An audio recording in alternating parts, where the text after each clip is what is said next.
So next in the series of how to manage your emotions and mental state during lockdown, we're dealing with the intense topic of the mood of resentment and how the bedrock of that is the emotion of anger.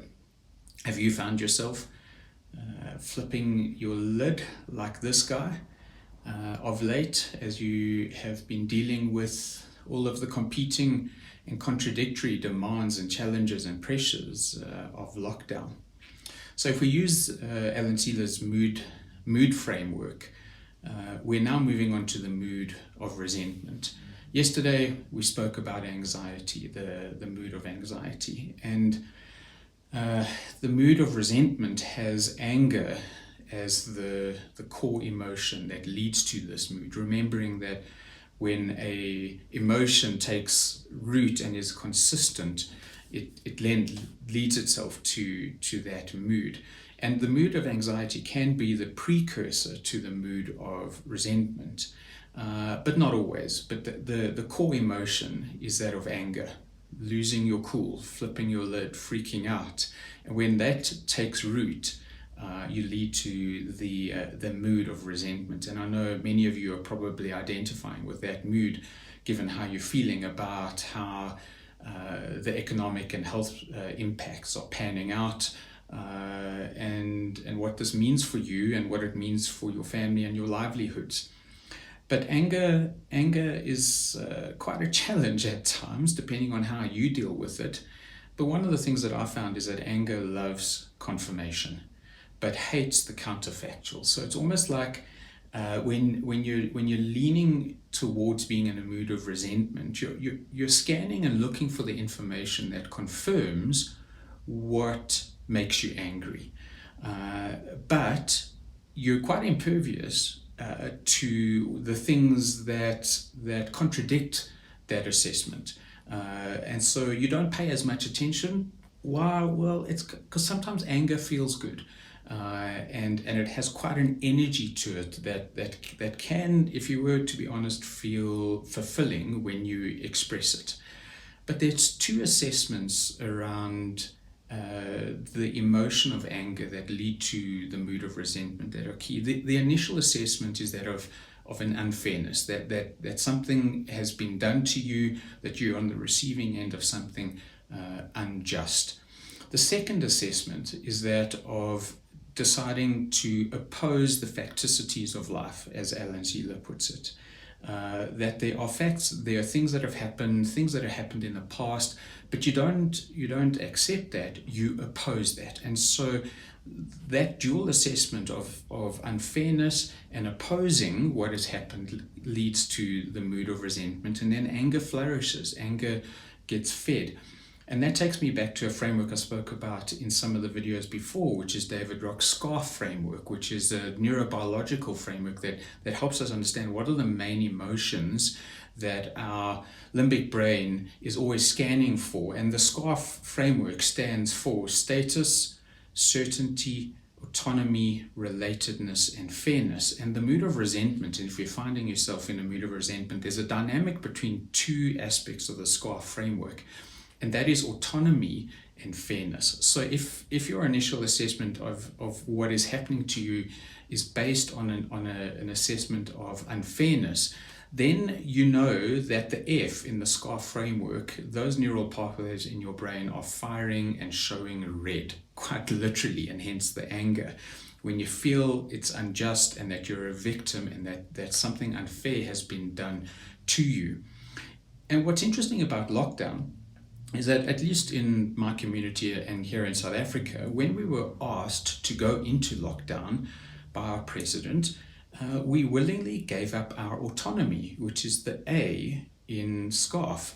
And autonomy is the choice that we have in how we go about living. And so we voluntarily gave up those civil liberties in the pursuit of a much bigger goal, which was, the threat of the pandemic.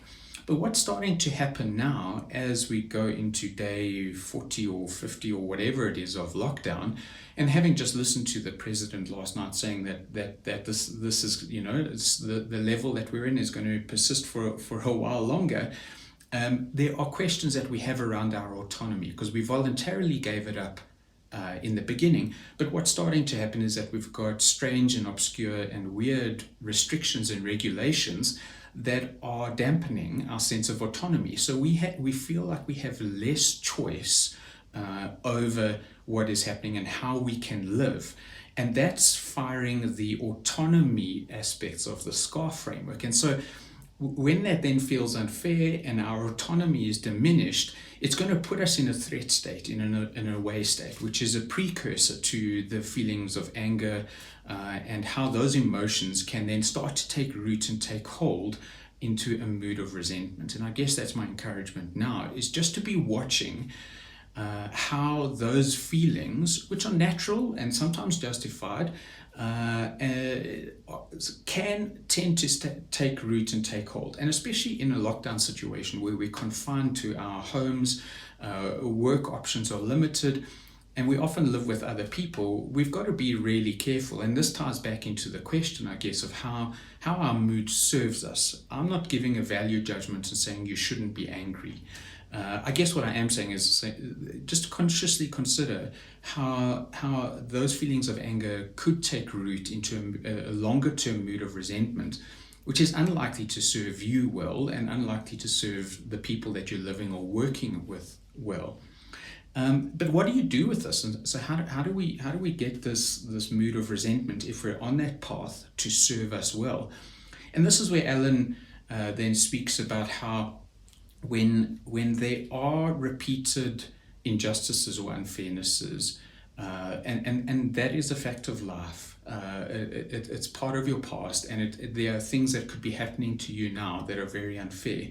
What we're able to do is flip that mood of resentment into righteous anger, what he calls a mood of indignation. And that is a wonderful precursor for doing something different. And from a psychological lens, I guess my concern is something that in my Psych 101 days was called sublimation, which was about how the energy associated with our emotions, if it wasn't expressed or dealt with healthily, it would find other avenues to spill over and express. And that's my concern with anger, because you might be someone who turns anger inwardly and you take it out on yourself, and then your inner world becomes depressed, very angry, very much, or you become a bit of an inward grouch. I'm reminded of Richard Rohr saying that, especially when it comes to men and men growing up, is that we're all going to become old men. The choice is whether we become wise old men or grumpy old men. Or you might be a person that expresses your anger outward. As someone parenting two young boys, I can see that as a dynamic of boys and the expression of anger physically and taking it out and expressing it. But whether you find it channels inwardly or outwardly, I think the thing we've got to worry about and be concerned about is that mood of resentment doesn't become a consistent thing where that anger is being expressed in ways that are not serving you well. So what can you do about it? And so here are 5 top tips, I guess, for how you could be redirecting this course that you might be on if you're on the path towards a mood of resentment. Number 1 is I really believe in intense exercise. Intense physical activity has a wonderful way of spending that pent-up energy that comes with anger and that can be built up over time. Number 2, I think you can use your prefrontal cortex in your brain and start to think about this constructively and how you move towards that indignation. How do you use a righteous anger and turn it towards some form of constructive anger? Or constructive action, and what can you do yourself or with the people that you live or people that you're connected to in your community to take some sort of collective action and do something different. That's quite a challenge when it comes to the lockdown, but more generally in life. Top tip number 2 is to consider ways to take constructive action. Tip number 3 is find people who can be a sounding board for you in your anger. Because anger loves that confirmation, and so find people who you can be expressing these stories that you're forming in your head around, what's unfair, and how those assessments that you're dealing with, and use them as a sounding board just to test the stuff out and find out, am I being reasonable and rational about this? And that's that's a challenge to the confirmation bias that anger and the mood of resentment won't enjoy. Number 4 is be aware of the amplifiers. Be aware of the people who might have a tendency just to amplify those feelings in you, whether they're doing that consciously or not consciously. But again, it ties into my recommendation yesterday of how you can curate the content that you're consuming through your device and how you're vicariously experiencing the world through your device during a period of lockdown. Is be consciously aware of how people might amplify those feelings, because anger loves that. Anger loves the hot coals that get added to the fire. And then tip number 5 is find spaces to vent. Because the anger needs to be expressed, venting is important, having your say.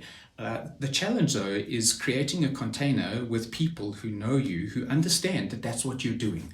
And that you're not necessarily going to go and beat up someone, but that you just need to vent these feelings.